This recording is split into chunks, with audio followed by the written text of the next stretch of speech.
ید اللہ فوق ایدیہم۔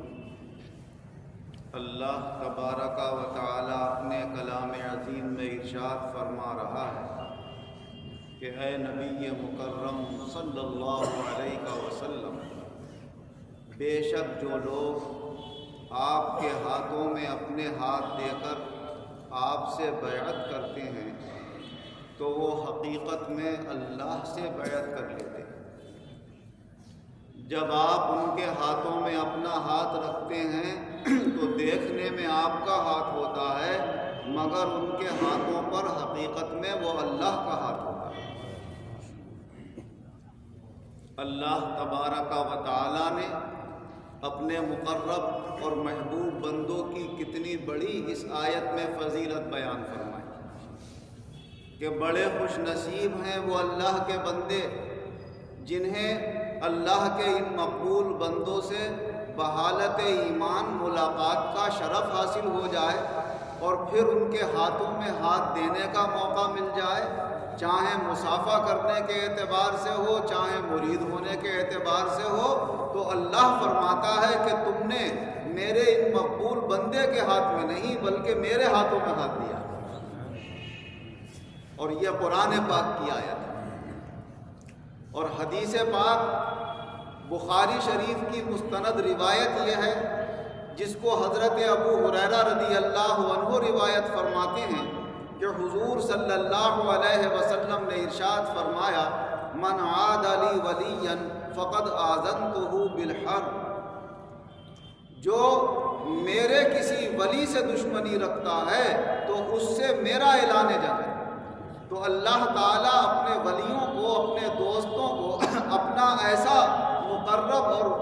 بارگاہ الہ میں مقبول بنا لیتا ہے کہ ان سے دشمنی کرنا پھر اللہ سے دشمنی کرنا ہوتی ہے، اور ان سے دوستی کر لینا اللہ سے دوستی کر لینا ہوتی ہے۔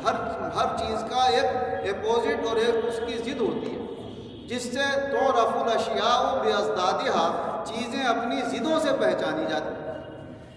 جب حدیث پاک میں یہ آ گیا کہ جو اللہ کے ولی کا دشمن تو اللہ کا اس سے اعلان جنگ، وہ اللہ کا بھی دشمن، تو پھر اس کے الٹے معنی یہ نکلتے ہیں کہ جو اللہ کے ولی کو خوش کرتا ہے، اللہ کے ولی سے دوستی رکھتا ہے، تو پھر اللہ اسے بھی اپنا دوست بنا لیتا ہے۔ اور اسی حدیث پاک میں حضور صلی اللہ علیہ وسلم ارشاد فرماتے ہیں کہ اللہ تعالیٰ فرماتا ہے کہ میں نے جو احکام اپنے بندوں پر فرض اور ضروری کر دیے ہیں، سب سے زیادہ اگر مجھے اپنے بندوں کے عمل پسند ہیں تو وہ عمل پسند ہیں جو میں نے ان کے اوپر فرض کیے ہیں، اور ان فرض کیے ہوئے اعمال کو وہ انجام دے کر جتنی جلدی میرا قرب حاصل کرتا ہے اتنی کسی دوسری عبادت سے میرا مقرب نہیں بنتا۔ ہاں یہ فرمایا کہ اگر ان فرائض و واجبات کی ادائیگی کے ساتھ ساتھ پھر نفلوں کی بھی کثرت کرتا رہتا ہے تو فرمایا پھر تو اسے میں بالکل اپنا مقرب اور محبوب بندہ ایسا بنا لیتا ہوں کہ میں اس کا ہاتھ بن جاتا ہوں جس سے پکڑتا ہے،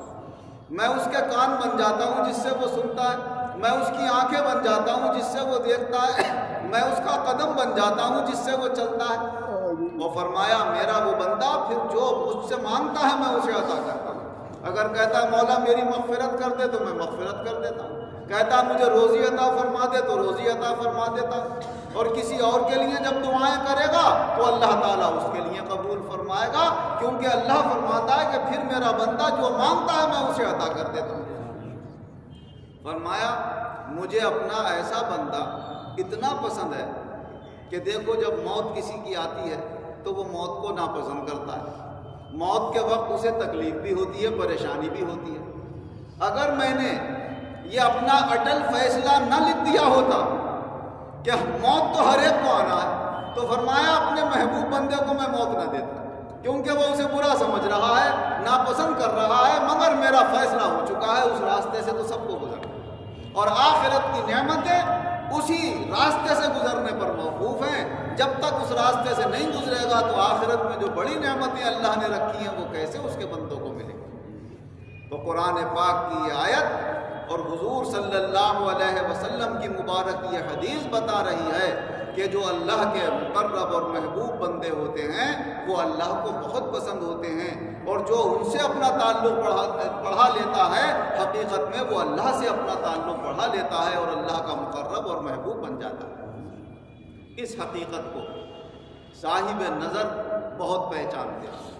یہاں تک کہ بعض دوسرے مذہب سے تعلق رکھنے والے بھی جو جوگی اور بابا اپنے مذہب کے مطابق سچی تپسیا اور اپنی عبادت اپنے مذہب کے طریقے پر کرتے ہوتے ہیں اور کسی دوسرے سے کوئی حسد جلن دشمنی نہیں ہوتی، وہ بھی یہ پہچانتے ہیں کہ ہر مذہب میں اللہ تعالیٰ نے کسی نہ کسی کو ایسا مقام بخشا ہے کہ جو اس سے دعائیں کرا لیتا ہے اس کی دعائیں اثر رکھتی ہیں، جو ان سے توجہ ڈلوا لیتا ہے اس کی توجہ کام کرتی ہے۔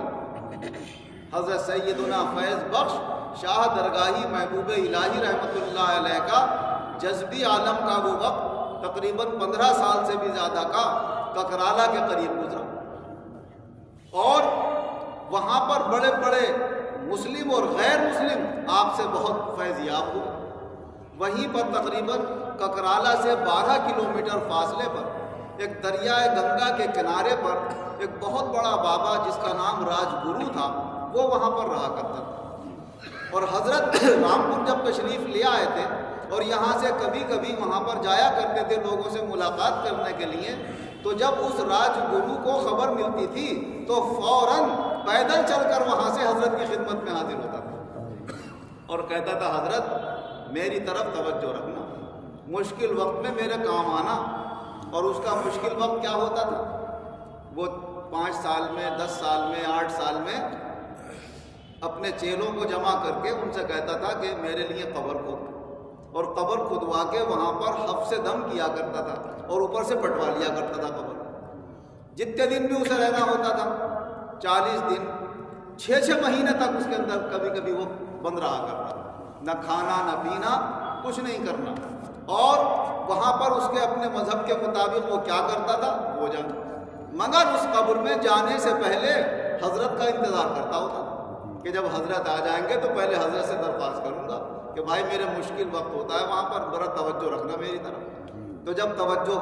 ڈلوا دیا کرتا تھا حضرت سے کہہ دیا کرتا تھا، پھر وہ کام شروع کر دیا کرتا تھا۔ ایک مرتبہ ایسا ہی ہوا، جب اسے وہاں پر جانا تھا، حضرت گئے ہوئے تھے ککرالہ، وہ آیا اپنے چیلوں کے ساتھ، حضرت سے اسی طرح درخواست کی اس نے کہ حضرت مشکل وقت میں میرا خیال رکھنا، میرے کام آ، میری طرف توجہ رکھنا۔ اچھا بھائی جا کام کرو، یہ کہہ کے ڈال دیا کرتے تھے، توجہ کرتے بھائی، ان فقیروں کا تو یہ کام ہے، سب کے کام آتے ہیں، کون اپنا ہے کون بیگانہ، فرق بندہ نواز کیا جانا۔ اب تیرا آخرت میں اور اللہ کا معاملہ کیا ہوگا تو جان اور اللہ جانے۔ اللہ نے تو ہمیں دنیا میں اپنے بندوں کی خدمت کے لیے بھیجا، ہم تو سب کی خدمت کرتے ہیں، یہ فقیروں کا حال۔ چنانچہ وہ چلا گیا۔ کچھ مہینے کے بعد سخت زلزلہ آیا۔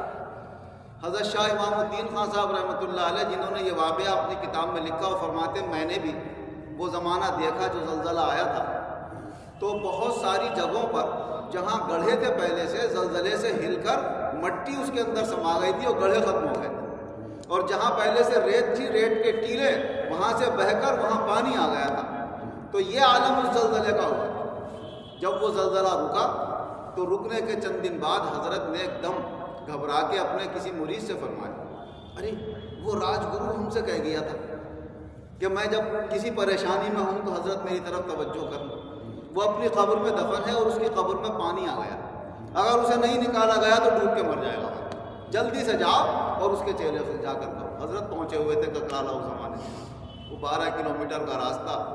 ایک وہ مرید پہنچے وہاں پر، ان کے چیلوں سے کہا کس نے بھیجا؟ کہ شاہ درگاہی صاحب نے، وہ بھی جانتے تھے بھائی شاہ درگاہی صاحب کو بہت مانتے ہیں، کہا جلدی سے قبر کھودو اور اسے نکال دو۔ جلدی جلدی قبر کھودی، نکالا گیا تو یہاں تک پانی آ چکا تھا، اسے نکالا تو وہ بالکل مردہ تھا، ایسا ہو جایا کرتا تھا جیسے جان ہی نہیں ہے۔ اسے روئیوں میں لپیٹ کے رکھا، ہلکے ہلکے دودھ کے قطرے ڈالے تو کہیں 6-7 دن میں 8 دن میں اس میں جان آنا شروع ہوئی، ہوش آیا۔ تو مریدوں نے پوچھا اس کے چیلوں نے کہ صاحب کیا معاملہ تھا؟ تو وہ کہتا تھا ابھی تم نے نکال کیوں لیا، دن پورے ہو گئے؟ کہ نہیں حضرت اس دن باقی رہ گئے تھے ابھی۔ تو کہا وہاں سے انہوں نے کہلا کہ بھائی ارے کیا جبھی میں نے یہ دیکھا اس عالم میں روح تو کم سے کم تھی نا اس کے اندر، روح معائنہ کرتی ہے ان چیزوں کا، کہ ایک فقیر آئے ہوئے ہیں اور وہ میری مدد کر رہے ہیں وہاں پر قبر میں، اور وہی فقیر ہیں